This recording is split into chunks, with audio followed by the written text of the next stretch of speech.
So I'm Sangeetha Narasimhan. I'm the marketing director for Ingenico.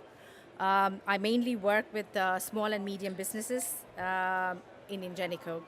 So today I'm here to talk about how you can optimize your checkout experience.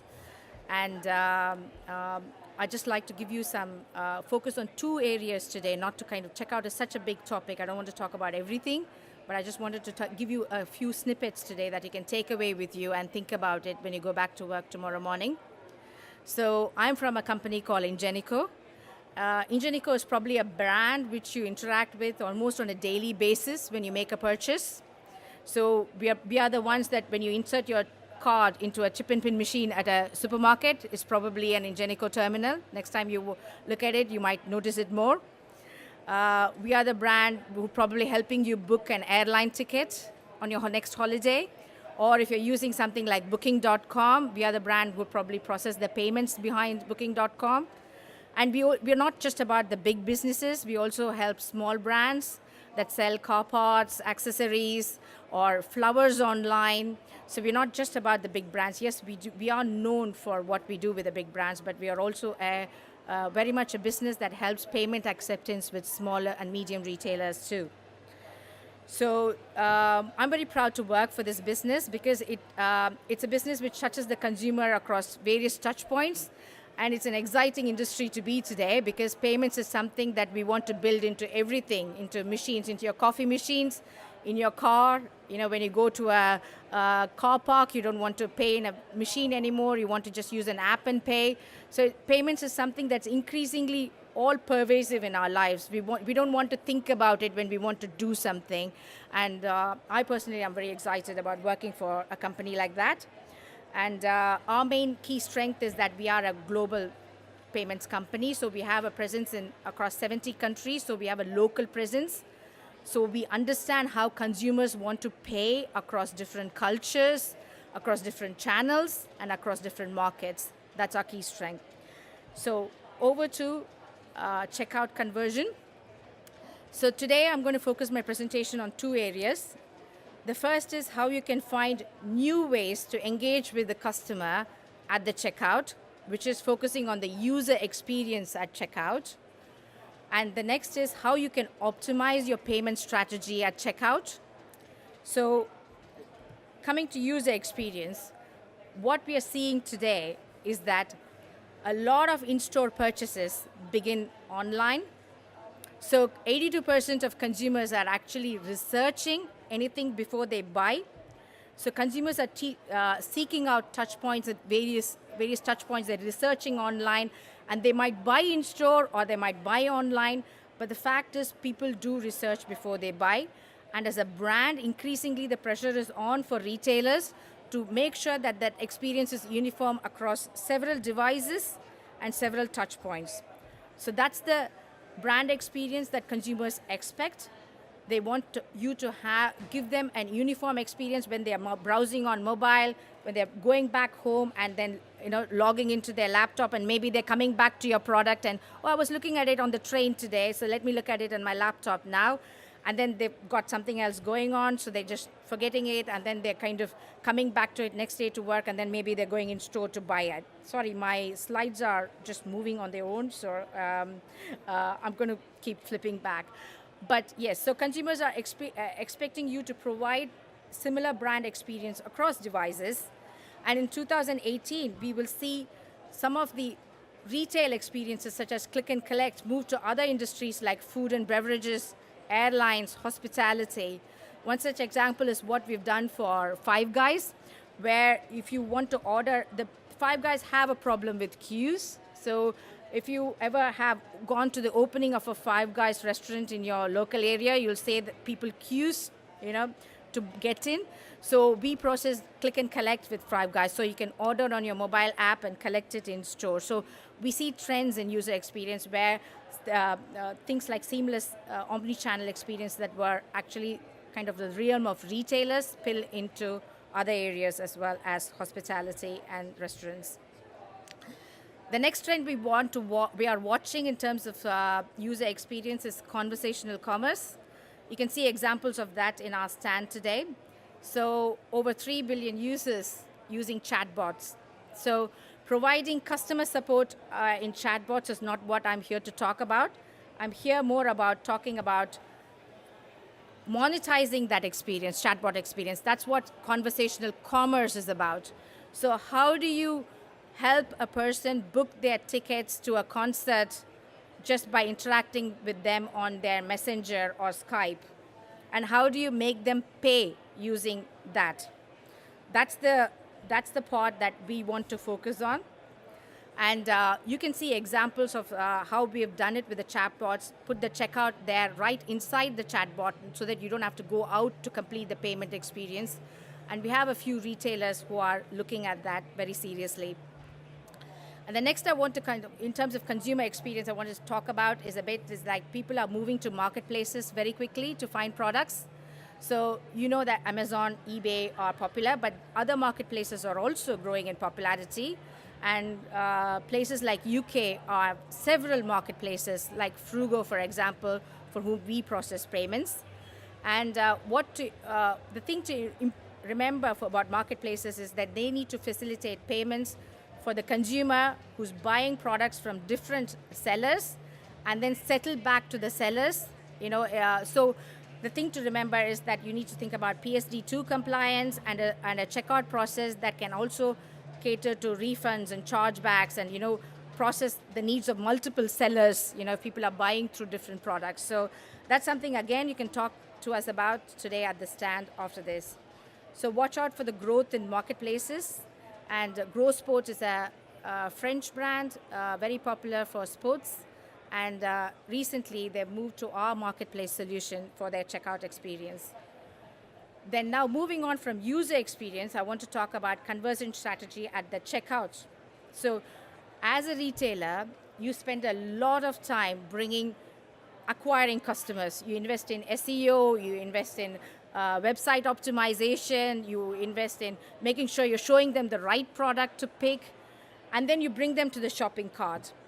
But then there is a part there where you need to focus on is that, okay, shopping cart abandonment is an issue and it's a different topic by itself, but there is a part in the payments where you can actually look at how you can optimize better to make sure that people actually are able to enter their payment details effectively and then take it through to cross all the 3D secure and all the barriers of fraud and controls and actually complete their checkout. So that's the part we help businesses with, and that's the part I think I can give you a few tips today that you can take away and think about. So first thing is that you need to meet consumer expectations with customers across the globe. So say, for example, you're looking at expanding to Europe, then you need to know that offering pricing in euros is not enough because consumers in Europe are different in different countries. Payment methods are very local to the local markets. It's carte bancaire in France, it's Ideal in Netherlands, it's Bank Contact in Belgium. And if you're going to China, it's Alipay or WeChat. So it's very important in your international expansion strategy that you meet expectations of the consumers about how they want to pay and be able to provide that payment method in front. There's no point in offering 20 payment options at checkout and confuse the consumer. It's important to offer them the best payment option that they can pick easily and complete the payment experience. And that is something that we at Ingenico specialize in because we offer 150 payment methods and we are present in global markets across the world and we have the local expertise to help you with your expansion plans. And one such example, UK example that I would give is Blue Ink, a high street retailer, rapidly realizing the advantages of international expansion because a lot of British brands today actually are much sought of in other markets. So Blue Ink has successfully expanded online, providing local payment options in France and Russia and I think Spain, another country, and we help them to do that. Then there's something called the last mile of conversion. So even after someone has pressed pay, entered payment details, there is still a chance that their payment could be declined or you might lose internet connectivity at that point or something might happen so that it doesn't, go to the checkout. And actually, if you really think about it, you're putting so much focus on SEO and customer acquisition. If you just put a bit more focus on the guy who's already convinced to buy your product and help that conversion happen, you're actually seeing growth in your business. And how much focus you put there, you get much more benefit, you much more higher conversion rate there if you just focus on the last mile of conversion. So there are three things you need to look for there. One is, of course, your fraud controls. Is your payment provider helping you with fraud controls so that you're not actually rejecting a good consumer unnecessarily? Fraud is not about, it is about identifying the bad consumers so that you don't fall for chargebacks and things like that, but it's also identifying the good consumers so that you can approve people who actually want to buy your product and actually are the right people for you. So that's where I think Ingenico actually specializes in.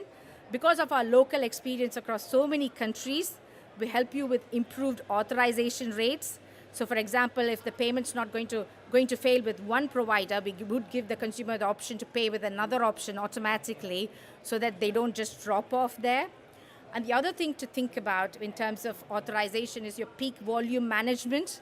So yes, Black Friday sales are important, seasonal sales like summer sales are important, but what happens when suddenly one celebrity decides to wear your t-shirt or wear your dress, and that one single day could see your sales just go whoop up, just it's a random act. Somebody's just posted a picture on social media that could go viral today, and people want instant gratification. They want the same t-shirt the very same minute or the same dress the very same minute. So what happens? How do you manage peak sales? Is your payment provider prepared for that? One thing I would ask you to check is that check for payment platform stability. Because what happens when a platform is not stable or it has downtime is people don't see it as a technical issue or a technology provider issue. They see it as your brand issue. What the papers portray outside is that this brand had an outage and people couldn't buy. So feel free to ask any of your payment providers for what their stability record and their platform record is. We at Ingenico give you a 13-month record, when you come to us. So that's something to watch out for. And then the final thing that I would also touch on in terms of payment optimization is multi-currency management. A lot of retailers are moving away from dynamic currency management to actually offering prices in local currencies and doing FX. And you can find out from your payment provider if they help you with FX, because just by looking at how you present your prices to your consumers, say, for example, you offer prices in local currencies, that actually, in fact, helps improve your Google search results, because Google ranks you better if you are in, say, a Spanish market and you offer in euros than if you offer in pounds or dollars. So think about your FX management and see how that can help you better in conversion. And one example I would want to touch on is the help we did with the case study we did with Eurocar Parts. Eurocar Parts had a problem with fraud approvals because it's car parts and accessories.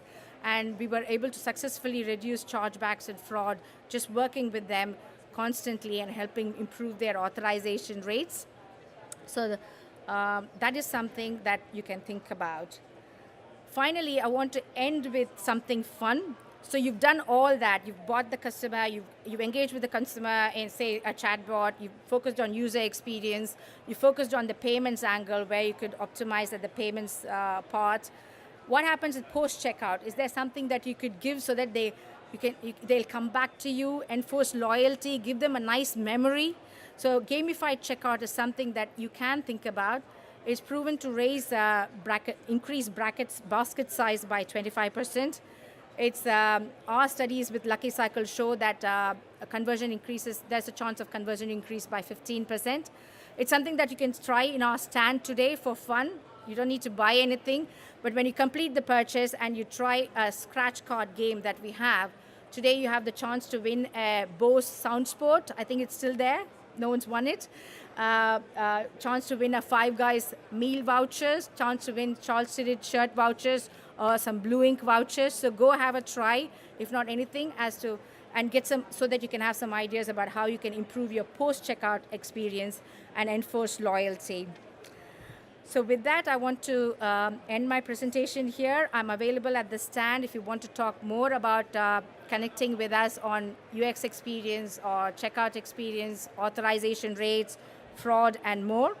So again, I want to reinforce to you that Ingenico, with our global presence and experience, we've been around for 35 years. We are quite well positioned to advise you, if not anything, on how you can optimize your payments. So come and have a chat with us. And if you have any questions, I'll be around at the stand right over there behind you. Thank you very much.